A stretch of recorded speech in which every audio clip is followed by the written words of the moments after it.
Invisible Walls, episode 63, right here on GameTrailers.com. I'm Shane Satterfield, editor-in-chief of the site.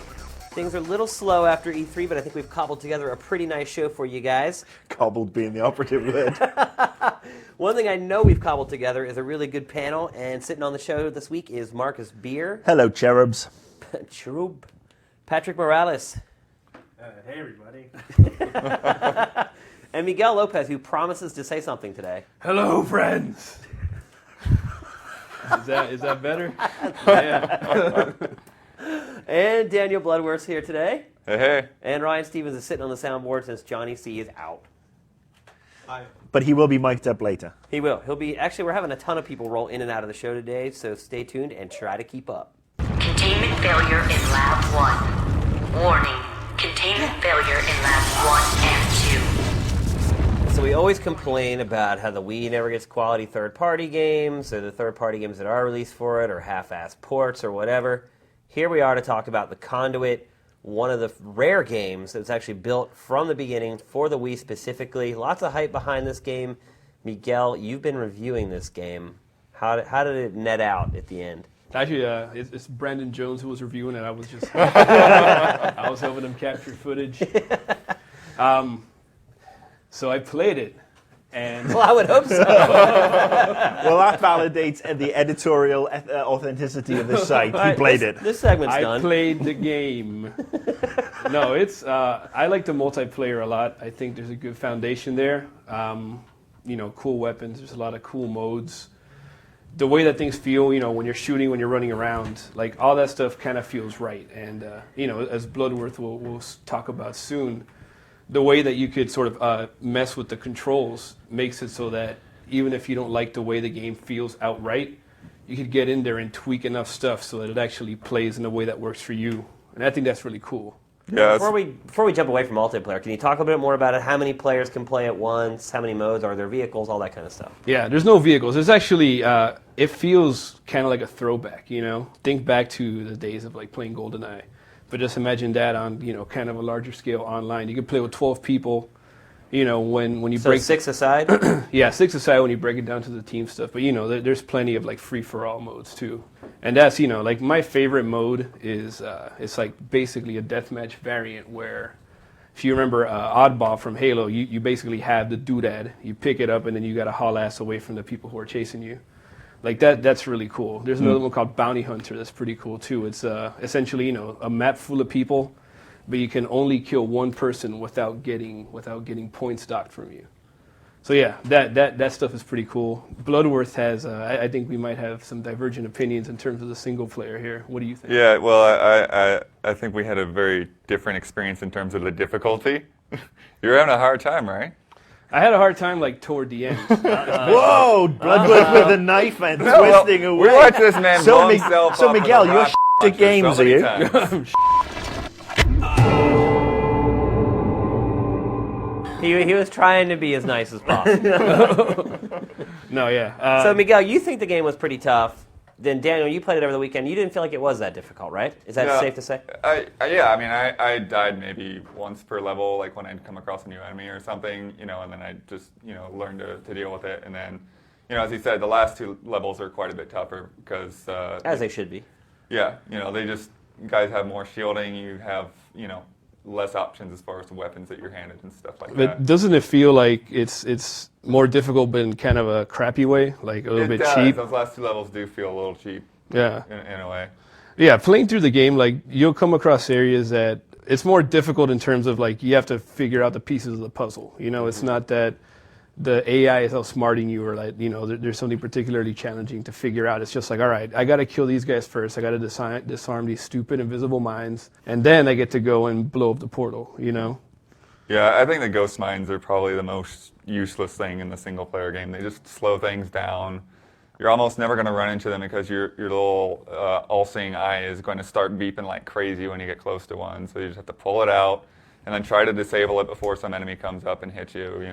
Did you enjoy it, Bloodworth? I did. I actually did like it. Yeah, I think it's pretty fast paced. The alien enemies will come up, and get in your face a lot, and sometimes they'll try to outflank you and that kind of thing. So even though they all have spawn points, like spawning is a big part of the game. Like there's the portals where the bigger guys will come through, and then there's these little egg sacs that other guys will hatch from. So a lot of the strategy is making sure you get to those as quickly as possible and destroy them before they can spawn. Yeah, because they'll, it'll get to a point where in some scenarios there's like a fixed number of guys that'll spawn and come at you. But in others, if you hang around too long, they'll just keep coming out and keep coming out. And then, if you don't take decisive action immediately, then you're screwed. I'm curious, how's the aiming work out with regards? It's not a Wii Motion Plus game, I don't think. No, it's all straight up. You just aim and point. That's the thing. They experimented with the Motion Plus, and they didn't find any benefit for the Conduit. And I think it's because it's all it's cursor based. I could totally see that. Yeah, you don't really need it. Yeah, what I did in regards to tweaking the controls is first up, I don't really like the bounding box concept that some of the Wii games have. So I just reduced that bounding box to as small as I could, and then I boosted my turning speed, but then I lowered my cursor movement a little bit so I could be more precise. I feel like all eyes are on this game right now to sell well. Like other publishers, everybody, Sega, whoever's going to possibly pick up High Voltage's next games, they are expecting this, to do well. And if it doesn't do well, then they're not going to bother with those kinds of games on the Wii. You really think that's the case, though, man? I think that might just be the community that's putting those crazy expectations on it, No, I mean, it is the developers. I mean, a lot of developers looked at Mad World to see how that sold to determine whether they felt like a AAA game was viable on the Wii, where they spent a ton of money and, really work on the production values of it. I mean, I heard that firsthand from developers and publishers that they looked, and that game tanked. So on the whole, would you guys recommend buying this or renting it? Now, the single player's anywhere from 5 to 8 hours long. To you, someone who's a Wii owner. Only a Wii owner? Yeah, sure. Yeah? Buy it. Buy it, yeah. Worth the $50. What about you, Bloodworth? Do you recommend it for a purchase? I haven't played the multiplayer, so I think that's where my big difference is. I mean, if you're gonna be somebody that just wants to play single player experience, you're probably gonna be renting it. Yeah. So it sounds like if you only have a Wii and you're starving for online multiplayer fragging action, worth a buy. Yeah. Otherwise, rent it if you're curious. Yeah, and for what it's worth, it seems like this game was designed more for multiplayer, just because the single player is so understated and, I don't know, doesn't seem very thoughtfully designed in my opinion. All right. All right, now there's not a lot of games coming out right now, so we're going to shift gears a little bit with the show. We're going to start talking about some more topic-heavy topics. What's in the news? That was the worst intro Topic-heavy topics. It's a double serving of topics. I really know what you're talking about. Anyway, we're going to talk about big rumors floating around the industry. We always do that a little bit on the show, but we're going to do a little more over the next couple weeks. Yeah, because there's all coming out. Yeah, and the big rumor right now is that DJ Hero is going to cost an arm and all your fingers. Which makes it really useless, because how can you play DJ Hero one arm? Yeah, it's going to be 120 bones. Welcome to the show, Ryan, by the way. Oh, that's me, Ryan. Yeah. You may know me from other episodes. Or from shows about 3 months ago. You haven't been on the show for a while. I was barely conscious during the E3 show. Yeah, we all were. Yeah, the rumor is it's going to be $120. It's been floating around on some sites you can buy it on. But, I mean, I don't know. My personal opinion is this can always change. People are just putting things down so they can grab pre-orders and the like. That's the estimate from GameStop, right? Yeah. But it makes sense that it's going to be that price, because again, you're talking about you're not talking about a revamped piece of technology like the Guitar Hero stuff, which the more you make them, when you're slapping the new facings on them, they come down in price. Yeah. You're talking about a brand new, unique piece of kit. And this goes back to something I said 2 weeks ago, that Activision have got this, and they've got Tony Hawk, and these are all driven by these gimmicky little peripherals. I mean, how many different DJ games do they think they're going to squeak out? You buy this for $120, and you were saying before, and they're saying that it's a platform, it's not a peripheral. Right. I disagree with you. I think it's a bunch of bollocks, because I didn't say that. I said they said that. All right, they said that, but I'm disagreeing with them, because it was a bunch of bollocks, because at the end of the day, it's a overpriced peripheral gimmick. Well, I think you see peripherals are always overpriced, though. You see in the past, Activision pushed the envelope, though. I mean, when they first started making Guitar Hero, everybody was like, no one's going to pay that much money for a plastic guitar. No one's going to pay that much money over what they would pay for just the game. Well, we were wrong, and they were right. So here's another case where they're like, all right, let's think back to the beginning of the DJ Hero of the Guitar Hero franchise. we thought we were pushing the envelope by making people do this. Well, now it's time to do it again. So I'm just wondering if this is, if this the third time is going to be a bit much, because they came up with Guitar Hero, and absolutely the first, Guitar Hero game Harmonix, a phenomenal game. And wasn't that 70?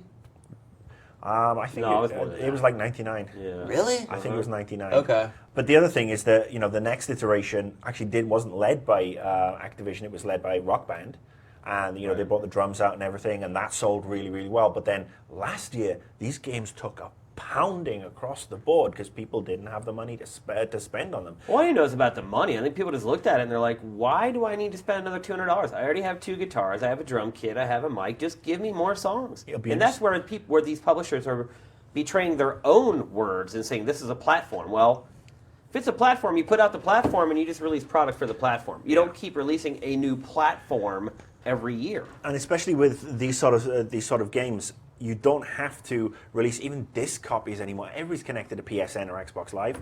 Why don't you just put the games? The download sales have been phenomenal. So why don't you just put the new tracks out there and save yourself a load of money and just make it easy and stop clogging up the shelves with it. Well, I think at the end of the day, and Activision made this argument when I was doing some pre-E3 interviews with them over the new Guitar Hero, which has the number 5. So you assume if they give it a real number, it's going to be a full-fledged sequel. At the end of the day, it really has just people can jump in whenever they want, and you can have 4 people playing guitar instead of 1. So I asked them, I'm like, well, how do you rationalize having people spend $60 on this brand new quote-unquote game when it's really just a collection of songs? They're like, well, there's 100 songs in the game, or however many songs there are. You figure you spend $1.50, $2 for each one of those songs. Look at how much money you're spending. So the way we look at it is we're giving you a huge pack of songs, and then we're giving you these couple of new features pretty much for free, and you're getting the songs for half price. And when they mentioned it that way, I was like, all right, but it probably shouldn't be called Guitar Hero 5. But you're not really you're getting the songs to play along to, but it's not as if the songs you can then rip them all to your iPod and take them off that way. Well, I mean, getting back to the DJ Hero controller, I mean, Shane, you got to use it. I mean, how solid is this new DJ Hero controller? Is it worth the extra money? It's got more moving parts, right? I'll say this much. I mean, I have both regular Technics 1200s and I have CDJs, the CD turntables, and it feels just like the CDJ turntables. Has the same amount of sort of resistance when you pull the platter back. When you release it, it feels good. When you scratch it, it has just enough resistance so you feel like you're getting into it, and it's not just some flimsy sort of frisbee sitting on top of another piece of plastic sliding back and forth. It does feel good. The crossfader feels a little loose maybe. And it'd be nice if there was kind of a notch in the center that you could feel, so you'd know when you're basically split right between 2 tracks. That's one thing So it's a quality build, but is it worth the extra money? I know moving parts cost money. But it is it's going to last. It's going to be a hard sell. I feel like, based upon my limited exposure to it, it feels solid state and like it will last. But dude, $60 for a piece of plastic to play a game. And isn't it a slightly harder sale? I mean, guitars, everyone's familiar with guitars, they understand how it works. Here, I mean, if you're trying to sell it to a DJ, like, that's a cheap price for a turntable, but you're trying to sell it to someone you're trying to hook. Isn't it a little more of a stretch? They should probably go a little cheaper? I think they should go cheaper, definitely. I don't think that they can go over $100 for this game. Even $100, I think, is pushing it. Like, they're just going to have to accept it. They're going to have to lose money on the plastic. I mean, that's all there is to it. I ain't going to die waiting on salvation. As long as we still got guns, we gonna fight. All right, another controversy floating around right now is Left 4 Dead 2. Now, there's fans who are trying to boycott the game. 34,728 as of Monday morning. There's a lot of people who are pissed off. I mean, it was shown at E3, Microsoft press conference. Looked really cool. It's moved to New Orleans. Some cool new weapons, but it feels like... my understanding is that it feels more like Left 4 Dead 1.5. Yeah, I agree with that, but... There's a lot of people who are kind of pissed off that the Team Fortress route of supporting this particular game hasn't materialized. The free lunch is over, basically, and they're not happy about it. Well, yeah. Well, the Team Fortress support has been above and beyond crazy. Oh, yeah. It's been insane. It's been It's like almost a an Rainbow entirely Club. different game by now. Yeah. Yeah, I mean, and it was, if you didn't buy the orange box, Team Fortress was only a $20 game normally, and I think they had crazy sales where it was $10 or like $4.96 or whatever, crazy Valve stuff. So But Patrick got to play Left 4 Dead 2. I did. That's it. How did it feel? You know what? I want to say that it's almost the same. Honestly, So it's not even 1.5. I think it's exactly that. I mean, there's new levels or whatever, a couple of new weapons, but yeah, I mean, they have this whole melee system going on, but for the most part, it's pretty similar. But is that just like an initial look? Because some of the more It subtle is. things with the director, you're not going to see Yeah. on your first playthrough and Yeah. stuff like that. To be I didn't fair, see a lot of the things with the director I was supposed to see after I'd played the whole game. To be fair, I've only there's little played spawn 2 points. levels, but they did mention that they did implement some new director things. For instance, depending on how well you're doing, they'll not only affect the types of infected you get, but also the path of the level now too, so that every single playthrough isn't exactly the same. It's good. I'm kind of split on this controversy because I loved Left 4 Dead, but I still think it was one of the most overpriced games ever released. I think for what with it delivered, yeah. For great levels, but it should have been a $40 game, not a $60 game on the 360. And we've seen the versus or the survival mode where you just like hang out. That's okay, but it is not the level of Team Fortress. But then again, I mean, if you're an Orange Box guy on the 360, you haven't seen any of that Team Fortress stuff. It's strictly been PC. Why are people so pissed off? Well, there's a we don't want to pay for a game? I mean, is that what- David said there will be support. Well, Yeah, actually, it's- there's a whole manifesto. been out for like that 6 if you months, search right? Left 4 Dead boycott, there's actually a Steam community group, Alpha Dead 2 boycott, and they say they are committed to holding Valve to its promise of free continual updates to Left 4 Dead in order to build and sustain the community. They believe the release of Left 4 Dead 2 as a standalone sequel will split the communities and decrease the quality of multiplayer gaming. The announced content for the game does not warrant a full standalone game. It's more like an expansion pack or a standalone expansion pack right now.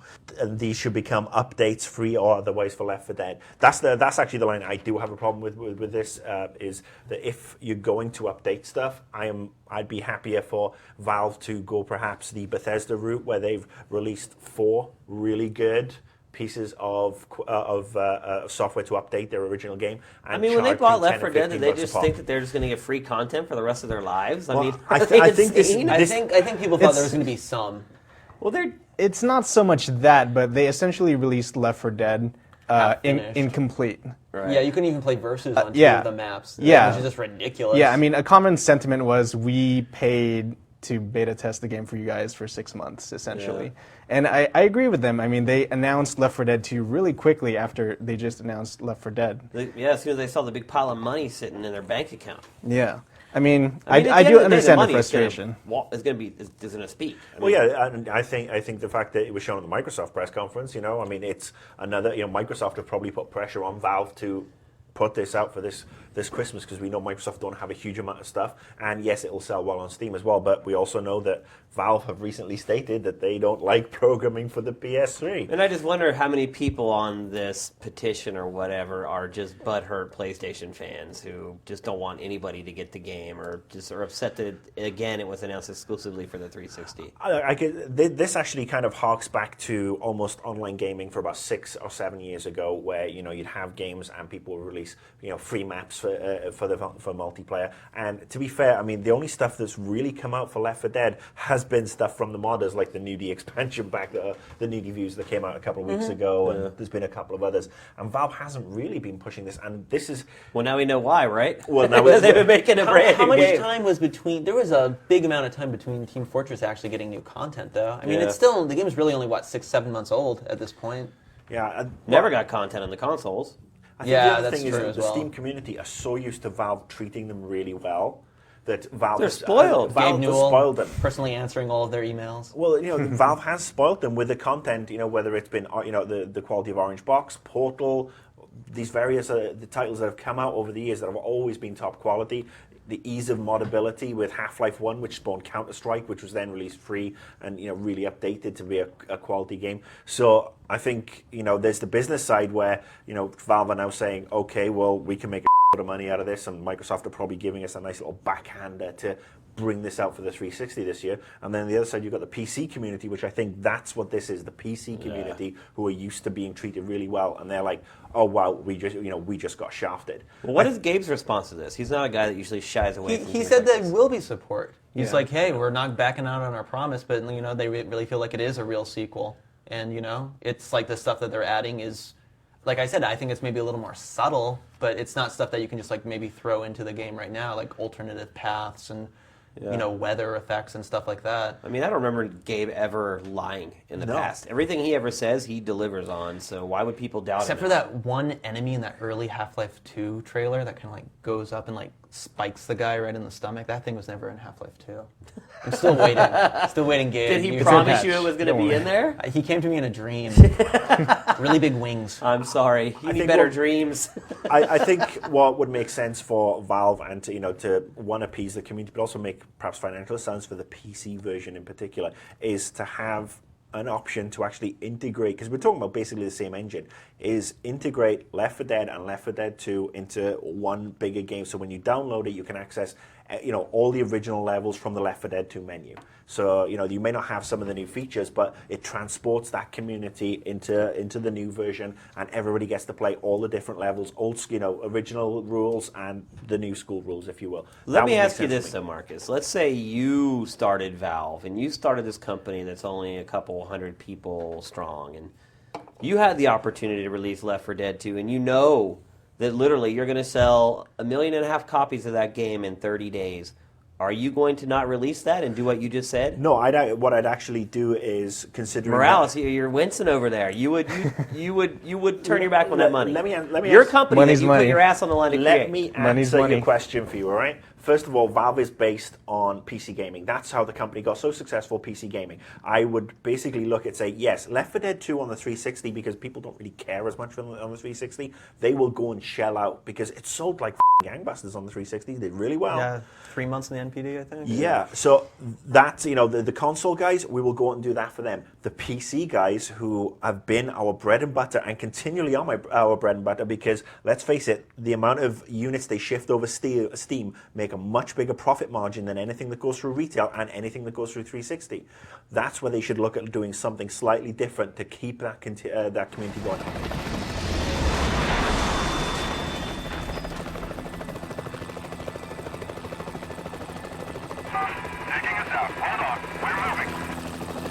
What the hell is going on with Activision, man? Every week it seems like they're in the news. We already talked about the DJ Hero price, which wasn't such newsworthy as it was sort of rumorish.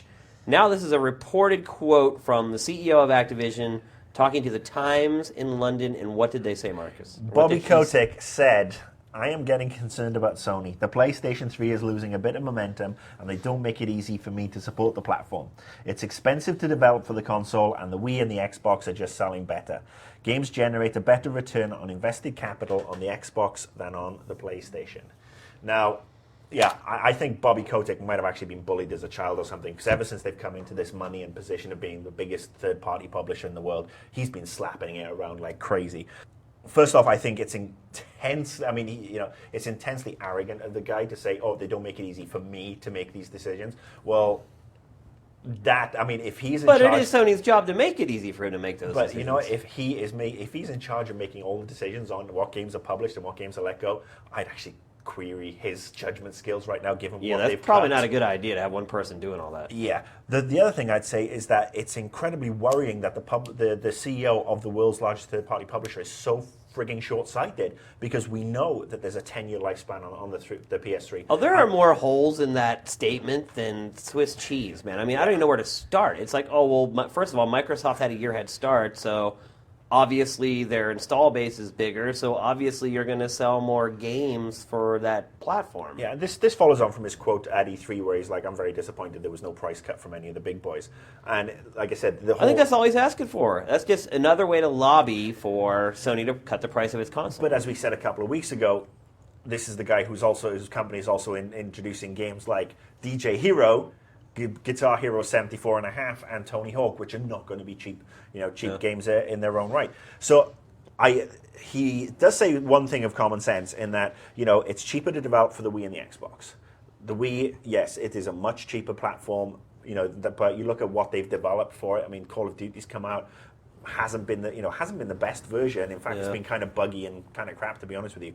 The Xbox is much easier for developers to do, because you get a PC port version free. What's interesting is they're not really doing a huge amount of PC games. Right. So yes, the PS3, like any newish console, and it is tricky to develop on. Valve have confirmed this; they don't like developing for the PS3. It's complicated. It's pushing, it's really pushing the boundaries with the cell structure. But to say that, I don't know how I can imagine supporting the PS3 in 2 years' time, when you've got to imagine that the sales on the PS3, with a price drop, which is going to come in the next 12 months, some way, shape, or form, whether it be a PSP Slim, which is cheaper, or a PS3 Slim rather, or an actual price drop on the bigger machine. The PS3 is going to be around, and it's going to sell, and it's going to, it's really hitting its stride game-wise right now. Yeah. I will put my hands up, and I will say, over the last 10 weeks, I have spent more time playing my PS3, and I've barely touched my Xbox. I'm right there with you. I've been playing my PS3 a lot more this year. Definitely. Yeah, I mean, I'm beginning Now I to have a love friends list built up a little bit from playing Killzone, and now those people are starting to play other games. I actually have people that I can interact with on there. Well, I think another thing is it's going to become easier to develop for the PS3. I mean, back in the day, the PS1 and the PS2 were also notoriously difficult. I mean, I think for the PS1, for Polyphony Digital, they actually made a pedal. So while you were coding, you could actually step through the memory architecture one by one. So you can picture someone coding this assembly in C++ floating all over the place. And actually working a pedal like a sewing machine as well, so you can just optimize everything. Yeah. But they release these tools, they make the documentation, and you're just going to see better and better games and quicker development cycles. Yeah, In I all mean, honesty, it's bull.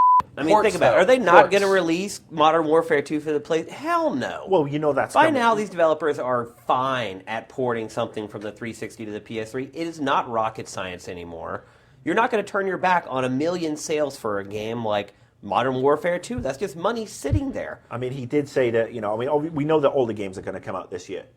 He's inferring that, he's trying to hold a gun over Sony's head. And I honestly think that if push comes to shove, given the type of games they have coming out, Sony can survive not having Guitar Hero, can survive not having Tony Hawk, especially when Skate is actually way better right now than the Tony Hawk franchise. I think they can, Modern Warfare 2 will come out. Will Modern Warfare 3? Well, Yes, it will. There's no way in hell they're not and going to release it for if it PS3. If it doesn't, Ubisoft with Rainbow Six and Ghost Recon and EA with the Battlefield series would be more than happy to fill that void. It's just a stupid. And let's not forget Atari. comment. Yeah.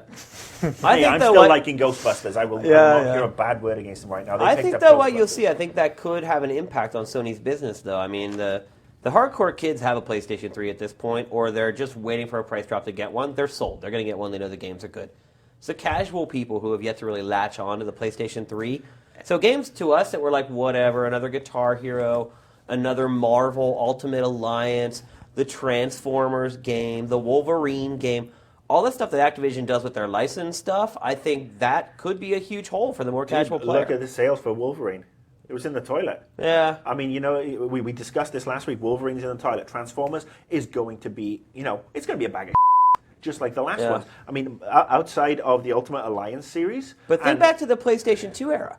85% of games on the PlayStation 2 were shite. They were. I mean, they were terrible. I mean, it's the breadth of the content that gets the casual person to buy the hardware. I also think, now we're just making this more about Sony than Activision, but people, analysts were thinking if the economy hadn't totally bombed last year, that last year was going to be the year for Blu-rays, and it wasn't. Yeah. But when that does happen, the PlayStation 3, especially for families, is going to seem like a tremendous deal. Sony's not the only one struggling right now. I mean, everybody's. All the sales are in the last 3 months. Every single platform has taken a hit, except for the DS, which I don't even hardware. know. Yeah. Yeah. But all the other hardware have all dipped. And it's still selling. It's still selling in excess of 1.2 million units a year. That's going to go up this year in particular as we reach into Christmas, especially like I said, there's a Slim coming guy up. But what do you think about Valve not supporting the PS3?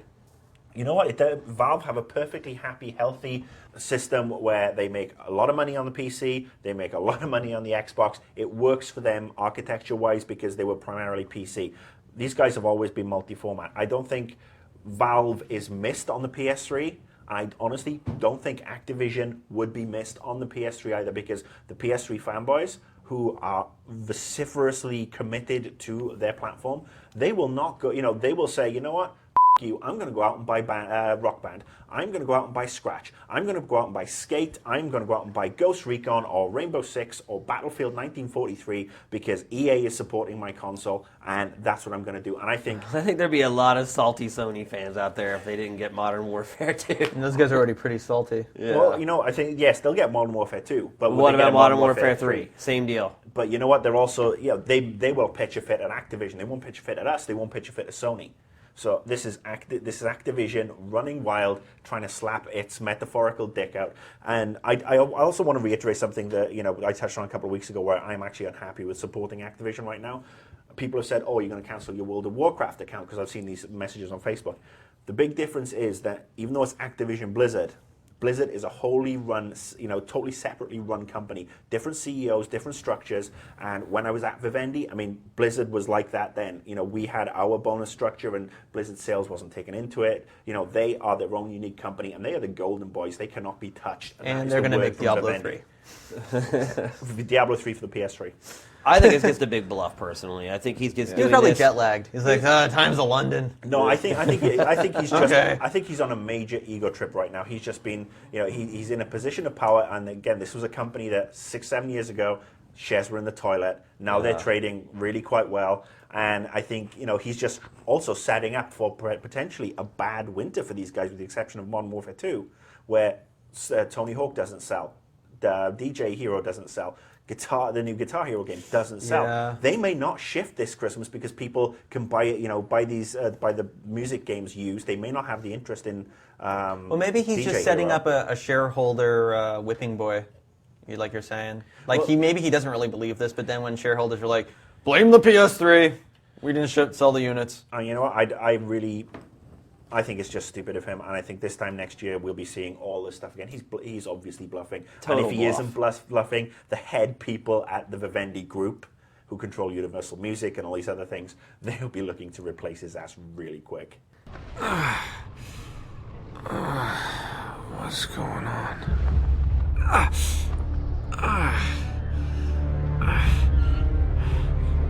That's my blood. That's my blood. It's a lot of my blood.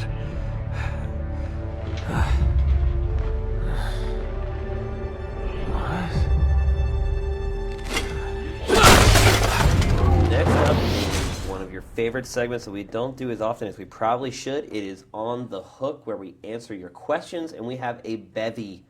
I think we're going to be answering a veritable lot of questions bushel. this summer with nothing, With no no out. games, we're going to be answering a lot of your questions in the coming weeks. But first, we have one from Patrick Morales. All right, this one is from Psycho Shadow with an SYKO for Psycho.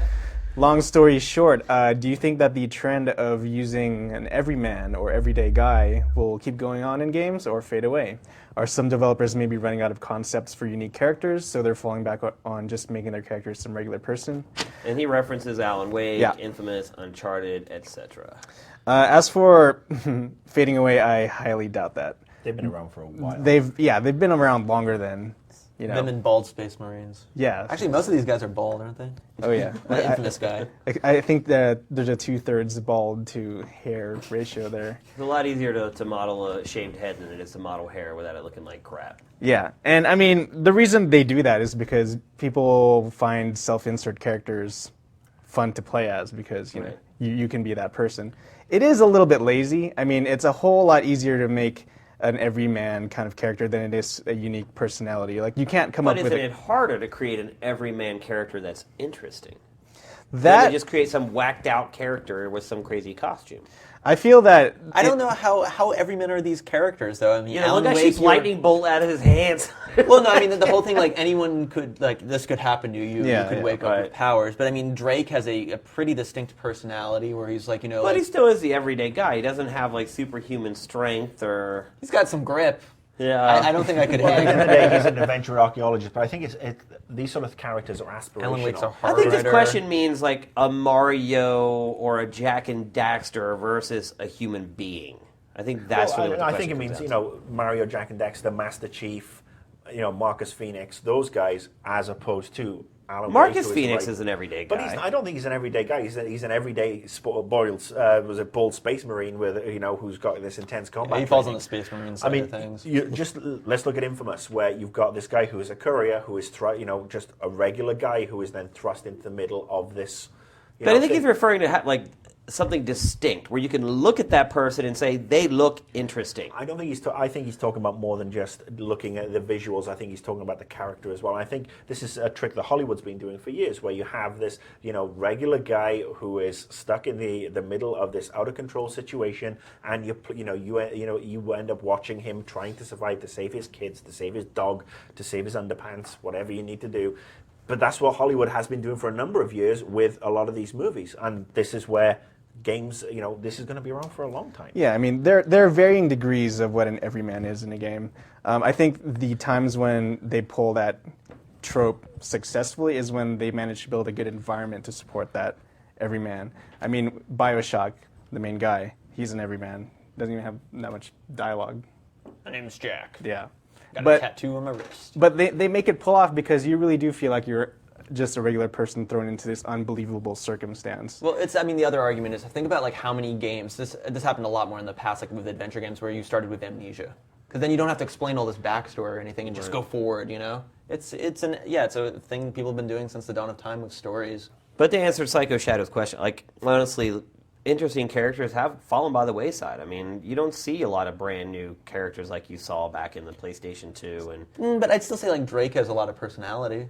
But I'm saying he's not like a blank slate. slate. I think we're answering the wrong question here. I don't think he's asking what you think he's asking. I think he's asking mascots, crazy kooky characters versus if he's Joe asking, human being. I think if he's asking that, I think the age of the mascot has changed. I'm not going to say it's dead, but it's changed. I mean, you got Sackboy. You want to talk about an everyman? You can slap whatever stickers you want on him, even though he doesn't look like a real human being or anything like that. Think back to even 5 years ago. I mean, probably at least 50% of games had some kind of a mascot, quote unquote, as a lead character. Now it's all just some dude who may or may not have superpowers, but they look just like us. Unless it's a Wii game. Right. And I think Psycho Shadow will probably be, as soon as he hears this, he'll actually be posting on the thread to the comment section to clarify his question. So maybe we can revisit it in a couple of weeks. And if we run out of bullets, baby, they gonna wish we had. All right, that's going to do it for this week's show, episode 63 in the books. I want to thank the person who decided to create the Doppelganger Facebook profile who sent me a friend invite. Yeah, I get this friend invite from Shane Satterfield, and I'm like, what the hell? I'm like, who's this bastard that created? And then that's I an episode of Twilight Zone. It was somebody trying to be nice, because in last week's show, I was like, you know what? I should create a separate profile so I can accept invites from the fans. So I sent him this message. I'm like, dude, what are you doing? Trying to steal my identity? I already have it, and blah, blah, blah. And then 2 days later, I was like, oh, yeah, that's right. So I was trying to be nice. So anyway, on the internet. Yeah, whoever that was, I would prefer if you could delete it so I could create my own fake profile. So if you could get that off the interwebs, that'd be great. Otherwise, everyone, please go join our Facebook group. Please dig the show. Definitely the best thing you can do for the show if you like it. Thank you for watching. Thank you for listening, whatever you may do. And we'll see you next week with a very special episode.